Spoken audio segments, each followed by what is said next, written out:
ஜோடியோட போய் நினைக்கிறேன். மாமா போய் நில்லு மாமா. நாங்களும் லவ் பண்ணுவோம்ல. செந்திலே என்ன உட்கார்ந்து இருக்க? வா வந்து நில்லு. ஓ உன் ஜோடி இங்கதான் இருக்கா? சரி இப்படியே நில்லு. நீ எப்ப வந்து போட்டோ இப்ப அப்பா டைமர் செட் பண்ணிட்டு வந்துடுறேன்ப்பா. வந்து நின்றுவீல? சரிப்பா. வாடா. இல்ல சீக்கிரம் வாடா. அட போமா கிட்ட நில்லு. இதை இப்ப பாரு. குடிச்சுக்க பணத்தை வாங்காத. என்னடா மாமா என்கரேஜ் பண்ண மாமா. இவ்ளோ பயப்படுறீங்க? பயமா எனக்கா? இப்ப பாருமா பணத்தை எப்படி பெரிய ஆள் தான். எது நாங்க போய் எடுத்துட்டு வந்துடுறோம். அண்ணா வாங்கண்ணா போலாம். இருங்க மாமா வந்துடுறோம். இல்ல உங்களை ஏமாத்துவா நானும் வரேன். இருங்க. என்ன சுகன்யா? எங்க வீட்ல இருந்து சீர் வச்சு சொல்லிட்டு போனாங்கன்னு சொன்னனே, ஞாபகம் இருக்கா இல்லையா? அது அதெல்லாம் நல்லா ஞாபகம் இருக்கு. ஏன் இல்லாம? எப்ப போறோம்? சரி நம்ம இப்பவே மச்சான் கிட்ட சொல்லிட்டு கிளம்பிடுவோம். வா மச்சான். ஏய் வாடா வாடா. இல்ல ஒன்னே தலை காணாம தேடிக்கிறேன். உனக்கு 100 ஆயிடுச்சுடா. இல்ல நீ ஒண்ணு பண்ணு. பிள்ளையார் வீட்டு வரைக்கும் போயிட்டு வந்துடுற. பிள்ளையார் பட்டிக்கா? எதுக்கு மச்சான்? ஏலே உனக்கு தெரியாததா?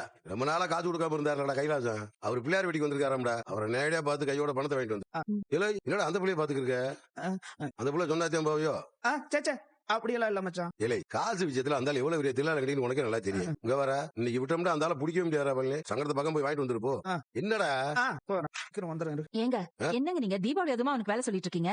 எனக்கு மட்டும் அவன் அனுப்பணும் ஆசை என்ன? வாரு கோமதி அந்த ஆள்கிட்ட நான் காசு வாங்க போனேன்னு வச்சுக்க, கண்டிப்பா அந்த சண்டை